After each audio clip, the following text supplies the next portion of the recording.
Hare Krishna, Krishna Krishna, Hare Hare, Hare Rama, Rama Rama, Hare Hare.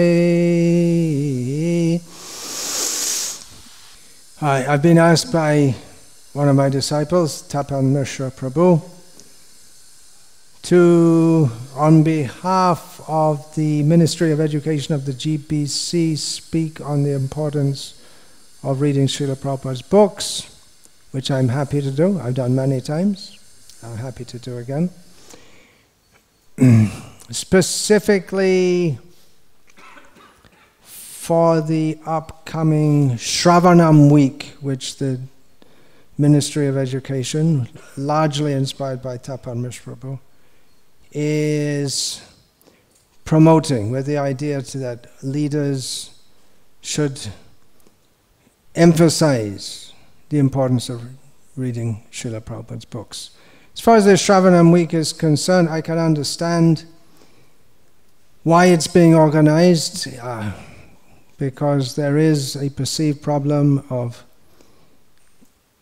the reading of Srila Prabhupada's books not being central to the lives, or not being a regular habit of many devotees in our movement today. On the other hand, I feel it's unfortunate that it is felt that there is a need for it, as we're supposed to hear regularly, Nityam Bhagavata Sevaya. Nityam means regularly, constantly, or daily. So really, this idea of a Shravanam week, it's for those who don't have that habit. It's like this, what do they call it, the World Holy Name Day, and then they explain it to a week, but it's every day is supposed to be Holy Name Day. Every day is supposed to be hearing and reading day. These are supposed to be parts of our regular daily sadhana. It is an unfortunate situation that many devotees in our movement express opinions, but they literally don't know what they're talking about. If you don't read Srila Prabhupada's books and you want to give an opinion on matters pertaining to Srila Prabhupada's movement, then you literally don't know what you're talking about. We have to speak through, or see through the eye of Shastra and speak according to Guru, Sadhu and Shastra, which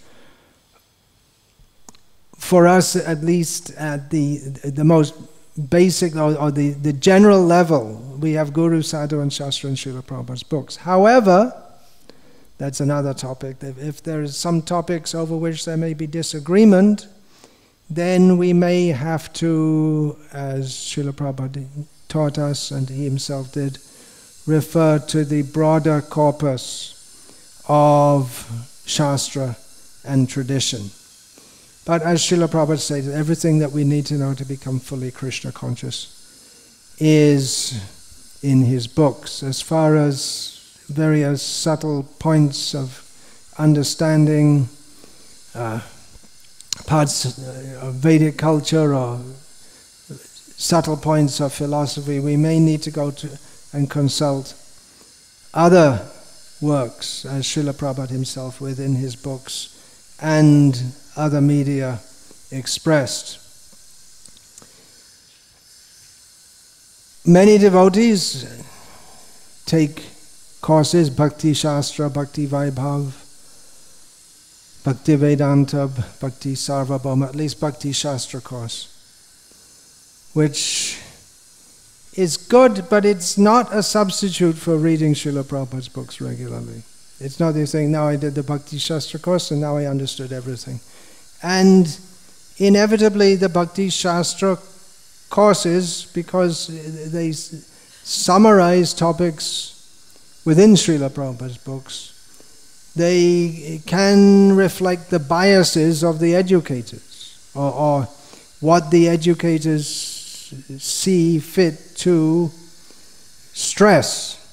For instance, I'm told that it's practically standard within Bhakti Shastra courses to not discuss certain points that can be considered controversial within Srila Prabhupada's books, which are, however, regular themes, such as many of Srila Prabhupada's statements, they occur repeatedly within Srila Prabhupada's books, including in the most seminal, we can say, Bhagavad Gita as it is, statements about the societal status of women, what to speak within Srila Prabhupada's books, that's also there.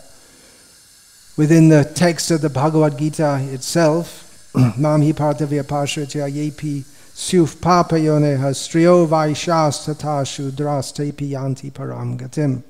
So in the very verse of the Bhagavad Gita, there is at least an insinuation that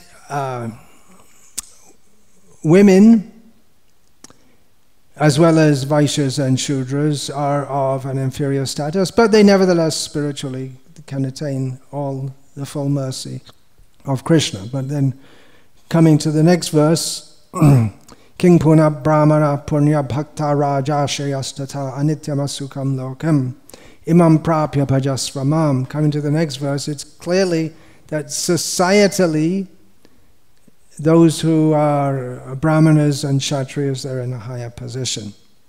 Which of course is all to be understood in the context of Krishna's opening statements of Bhagavad Gita, in which he refers to the Dehi and the Dehina, the body and the possessor of the body.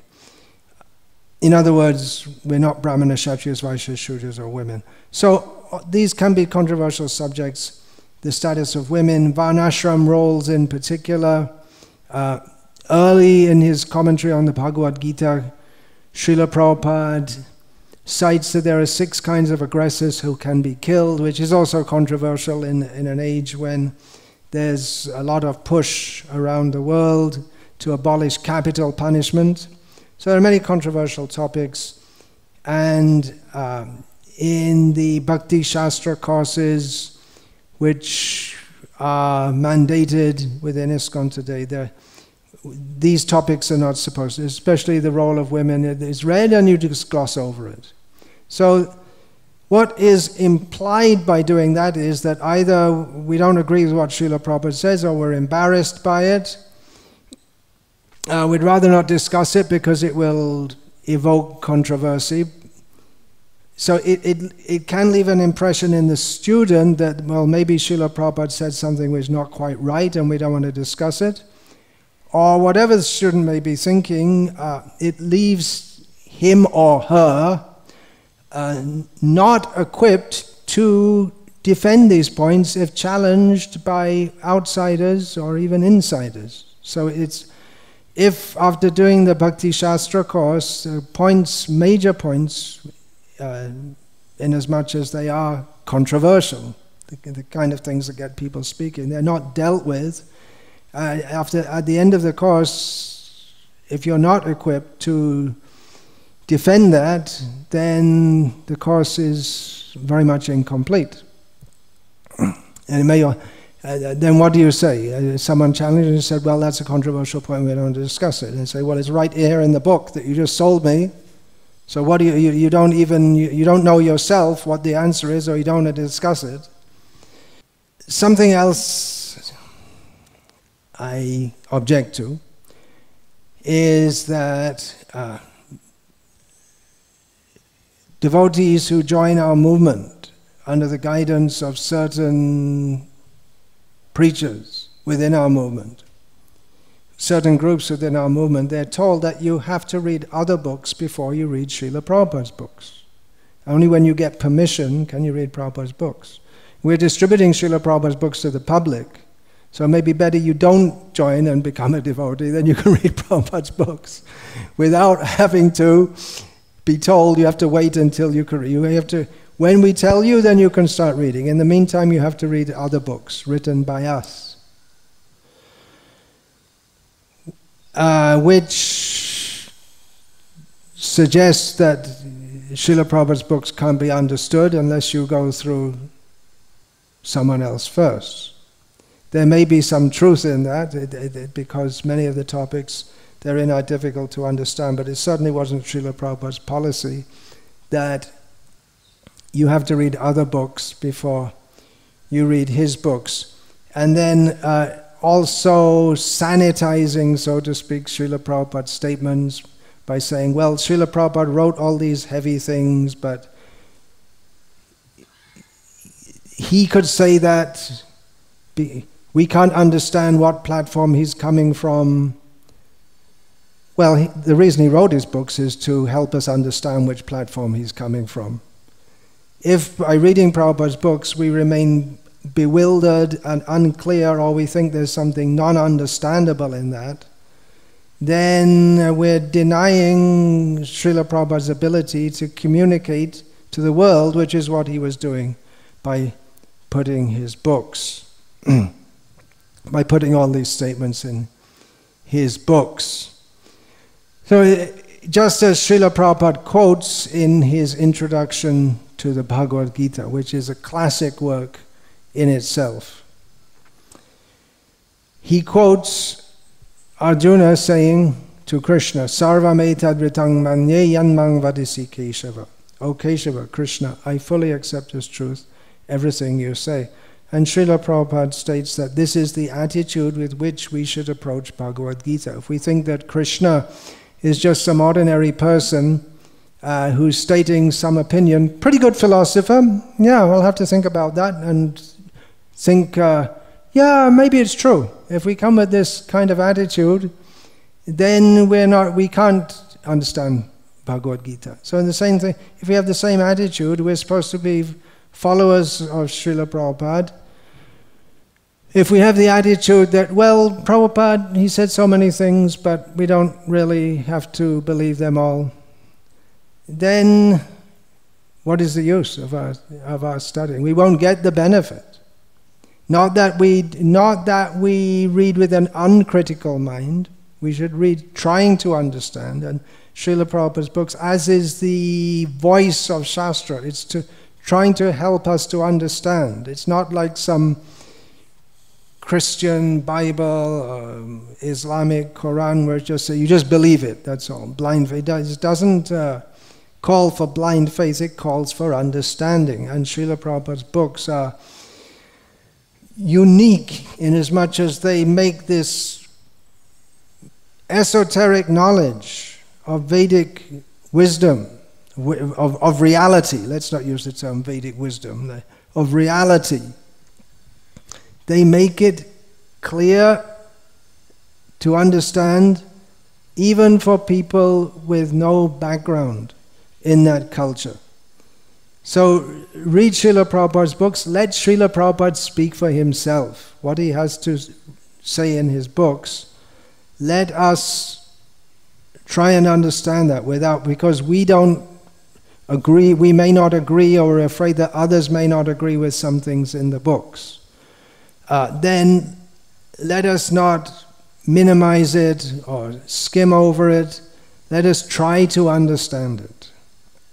There are many controversial statements in Srila Prabhupada's books, controversial according to the outlook of the demoniac society today, which if we read Srila Prabhupada's books, we'll find that is undoubtedly Srila Prabhupada's main perspective on society today, the completely bewildered materialistic civilization he refers to.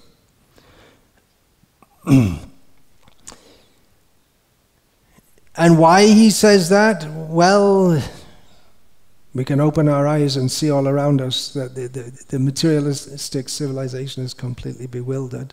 But he makes everything clear, point by point. And I have this experience, and no doubt all who read Srila Prabhupada's books repeatedly have this experience, that it's astonishingly clear and fresh and poignant. It goes right, it cuts through the false ego, false intelligence, mental speculations. It's so clearly factual and real and true. It speaks to our heart, we can say. I'm not saying in a sentimental way. It speaks to the the person, the Atma. This is Srila Prabhupada's writings. They present Krishna to us. We who are part and parcel of Krishna. Mamai vangsho jiva loke jiva bhuta sanatanaha. So these books, they link us with Krishna, which is what Bhakti Yoga means. Some personal experiences. I find reading the Sanskrit and the word for word very helpful. I used to skim over, but I don't. Mostly I don't nowadays. It does help to get a deeper understanding of the verse itself. And there's no end to the depth of understanding. Gita itself is so deep. We may think it is a preliminary study, and everyone will say, Srila Prabhupada himself said Bhagavad Gita is A, B, C, D, and Srimad Bhagavatam is further advanced. But then the Gita itself, there's so much there. So that's something I personally find very useful. One of the questions that Tapan Mishra Prabhu wanted me to, or he's sending out a set of questions to various members of this movement to reply to, how to fit it in, how to get time to read the books. Now that will be different for different people because everyone's life is structured differently. A lot of people don't get time due to the pressures of modern life. One solution is to cut out of modern life and go and join our farms. One of my disciples who was a brahmachari for many years, he told me, then later he married and moved to one of our farms, said that his sadhana is so much better than when he was in his brahmachari life because he was so busy in preaching activities. They'd have a full morning program, but he was very busy organizing, distributing books, and then having gone to the farm, he had so much more time for reading and studying. And not that the devotees on the farms are just sitting around doing nothing, but that's one solution. If modern life is squeezing you so hard that you don't have time for reading Prabhupada's books, then you have to think that, well, what's the point? What's the point of living like this? What is the point? Life is meant for self-realization. One should organize one's life in such a way that one cannot but think of Krishna 24 hours a day. Srila Prabhupada writes in Gita Purport. But the modern life is structured in such a way that they'll take your attention away from Krishna for 24 hours a day. It's difficult to find time to squeeze in even for chanting rounds. Quality rounds, what to speak of quality time for reading, and then even if you get time, you're so tired and so many tensions in the mind. How to deal with this? I can say myself, I made time. I used to make time. I'll explain this a little bit. When I first joined this movement, they allowed me in the door. I heard from the devotees, reading is Maya. Yeah, that's what they used to tell us. You should just do service, and reading is an excuse to fall asleep. And actually, in one sense you could say that, because devotees generally didn't sleep more than 5 hours, and there's a lot of service to do, and generally when devotees sat down to read, they would fall asleep. See, so it's just an excuse to fall asleep. Fortunately, although I wasn't a rebellious brahmachari overall, but I didn't believe that reading is Maya, because reading Srila Prabhupada's books was the first time, it was just like, oh, it's just like a man who's thirsty and dying from thirst, or just getting water and you just want to drink more and more, and every word speaks to the soul. I could feel I'm eternal and feel that this is something I've been waiting for. for everything I've heard and thought about and seen up to this point in this life, and what to speak of previous lives, it's all been misleading, and for the first time I'm getting reality. And every word resonated, and just amazing, going boing, going off in the mind at every second. This is amazing. So I really wanted to read. So I would go out for book distribution and sit in a park and take time to read. I wasn't supposed to do that. But still, by the grace of Srila Prabhupada, my book scores were up in the upper section and not the lower section. I needed to do it. Just at one time I was in Bhaktivedanta, and I used to skip a meal. It was the tastiest meal of the day, but I used to skip it because I thought I want extra time to read. Srila Prabhupada told Tamal Krishna Goswami once that you should read my book. He said, what, for 3 hours a day, some 2 or 3 hours. And Tamal Krishna Maharaj said, well, I'm so busy, I don't have time. He said, well, you sleep less and eat less. He said, I'm only eating once a day and I'm only sleeping 4 hours a day. Anyway, you cut down and find more time. Srila Prabhupada told him. And that was to Tamal Krishna Maharaj, he was in constant personal association with Srila Prabhupada, but Srila Prabhupada said you should still find time to read. When I was temple president in Bangkok, Bangkok, and we had an average of about 3 or 4 devotees. So being a temple president wasn't one of the most prestigious positions in the movement. But it's hard to delegate work when you only have 2 or 3 devotees there. So town president means town president, pujari, cook, floor cleaner, guest receiver, and everything else. So the book distributor, accountant, and everything else. But I had a policy that every day from 2 o'clock to 3 o'clock, I would put a sign on the door, don't disturb, lock it from the inside, take the phone off the hook and read. And devotees going bang, bang, bang, bang, bang, bang, bang, and they got used to the fact that I am not available. And I would read, and that kept me alive in what was a difficult situation. If you don't have time to read, here's something you can do. Find out on YouTube Keshav Bharati Goswami and listen to him reading Srila Prabhupada's books. Thank you very much, Maharaj, who's almost certainly not hearing this. But anyway, thank you. That's one way when you're traveling, you can take advantage and listen to this. Nowadays, the question of not having enough time doesn't arise for me because I'm in a privileged situation where I can, to a large extent, organize my life. And I have organized it around writing books, which means I can sit for hours every day when I'm more healthy, simply working on writing books, which mostly the books I write are based on compilations from Srila Prabhupada's writings. So in this way,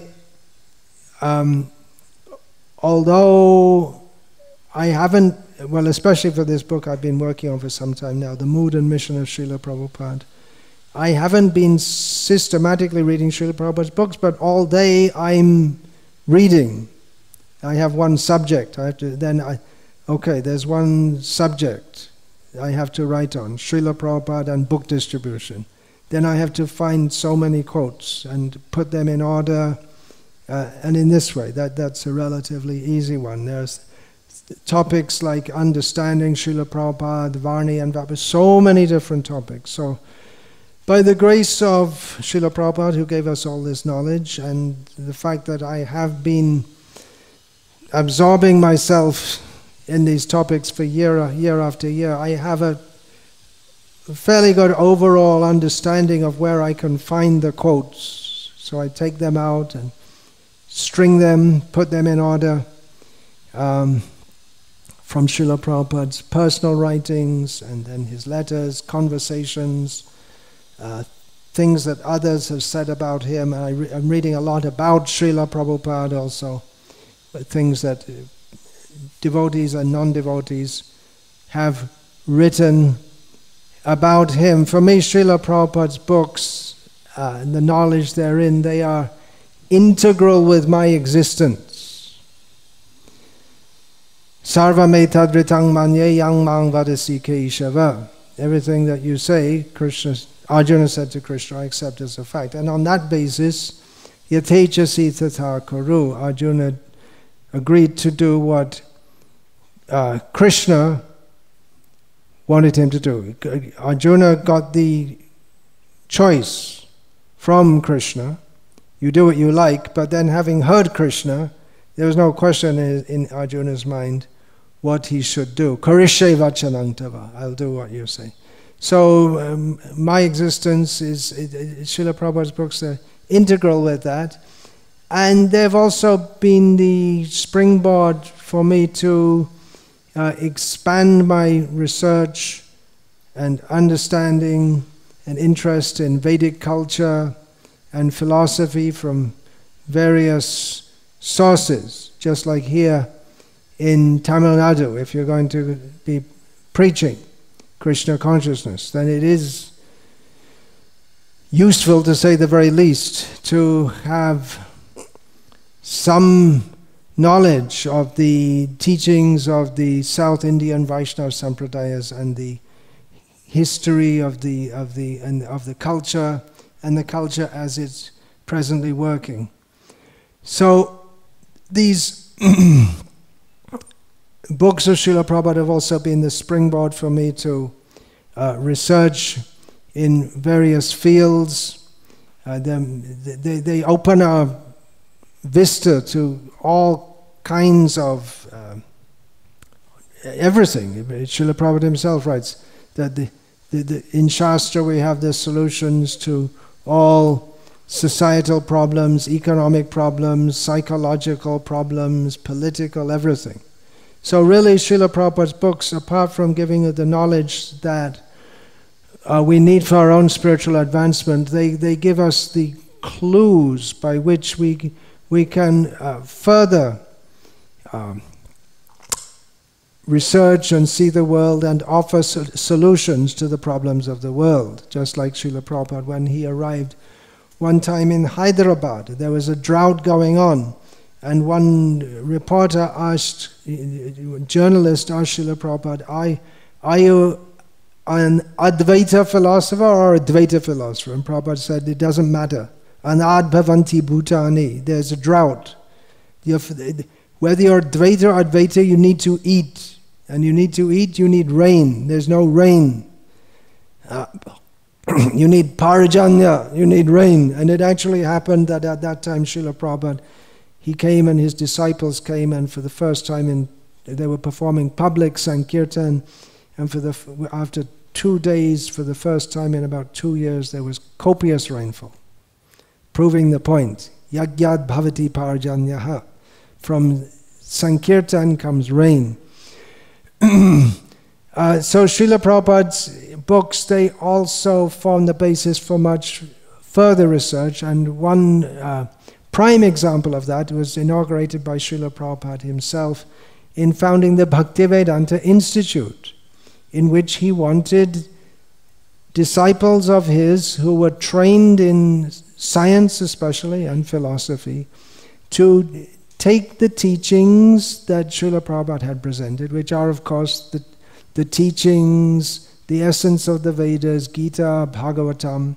These are the essence of the Vedas, and present this knowledge or approach people who are sworn to the scientific method, and take your knowledge, take your learning in science, and utilize that using the teachings of Shastra as the guideline to bring people around to understand that Vidya Bhagavatad, Vidya Bhagavatavadi, the ultimate limit of knowledge is to be found in Srimad Bhagavatam.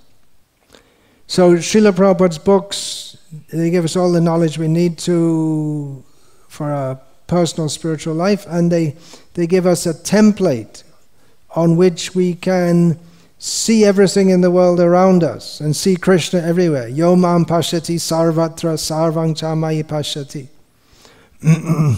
Then, tasyaham na pranashami sachame na pranashyati. For one who sees me everywhere and everything in me, Krishna says, I am never lost to them and they are never lost to me. So we can venture into so many fields, seeing Krishna in everything and bringing people to Krishna. The motto of the Bhaktivedanta Institute is a verse from Bhagavatam. Idang hi pungsas tapasas shutasya va svishtasya suktasya cha buddhidatayoho avichutarto kavibi nirupita yadutama shloka gunarnavananam. That all endeavors in knowledge and austerity, intellectualism, art, science, Srila Prabhupada expands the meaning in this way, they should all be aimed at glorifying the most glorious Supreme Personality of Godhead. This is the conclusion of persons who are actually learned.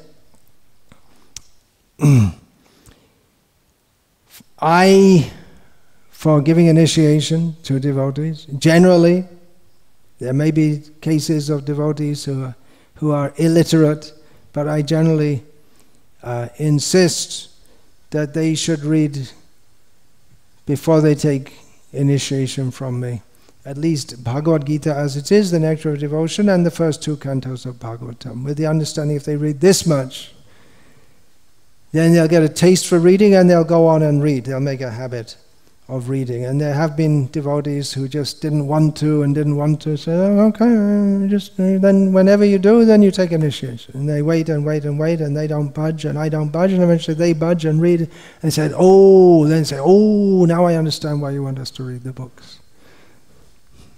It opens up, your whole spiritual life opens up. There are devotees, so many devotees, they've been chanting, initiated for 10 years, 15 years.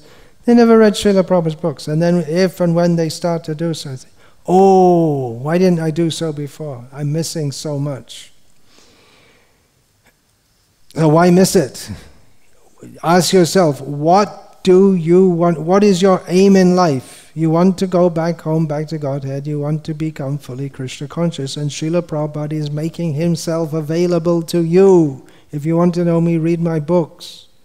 This is Gita, Bhagavatam, Nectar of Devotion, Chaitanya Charitamrita. These are given by Shukdev, by Vyasadeva, by Krishnadas Kaviraj Goswami as the great help to help us go back to Godhead. It doesn't make sense if we say that, well, I want to be Krishna conscious, but I don't want to read the books. It's something like, I want to swim, but I don't want to get in the water. How will you learn to swim without getting in the water? It's ridiculous. Of course, there are devotees who are illiterate or they just don't have the habit of reading. If you can cultivate it, it's good, that habit. There's the famous quote of Srila Prabhupada in one purport, short purport. He said, all the members of the Krishna consciousness movement must read all the books that have been published, especially Bhagavad Gita as it is, Srimad Bhagavatam, Chaitanya Charitamrita, and Nectar of Devotion. If they don't do so, they'll simply eat and sleep and fall down. So that could apply to the movement as a whole. If we're not regularly linking up with Srila Prabhupada by reading his books, then individually and collectively we're on a path to fall down. But as Srila Prabhupada indicated, it may be that not everyone has that taste for reading, but at least those who are bold enough to accept being initiated as brahmanas, a highly prestigious position, actually, then they should read the books. Otherwise, what's the point in being Brahmanically initiated. If you don't read, you don't know, then we become Brahma Bandhus without ever having become Brahmanas. If you're in a Brahmana family and you don't study the Vedas or you don't act as a Brahmana, then you're known as a Brahmana Bandhu, a fallen Brahmana. But then if you become a fallen Brahmana without ever having been higher up. So please read the books, that's all. I'm just giving a few insights. I'm enthused about it. I'm definitely enthused that all of you should do so. We're arranging this Gurukul so that the young boys can come, and the center of their curriculum, as Srila Prabhupada said, is his books. It's not the Sanskrit studies, actually. It's Srila Prabhupada's books. I hope you understand that. I wish you all the best for your life ahead of you with this tremendous knowledge which you're receiving in your youth.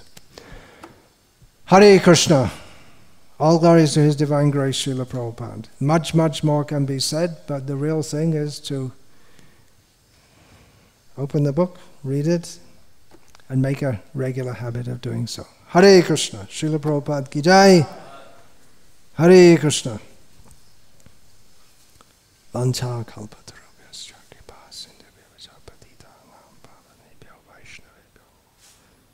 Glorious Bhakti Vikasa Swami Maharaj ki jai.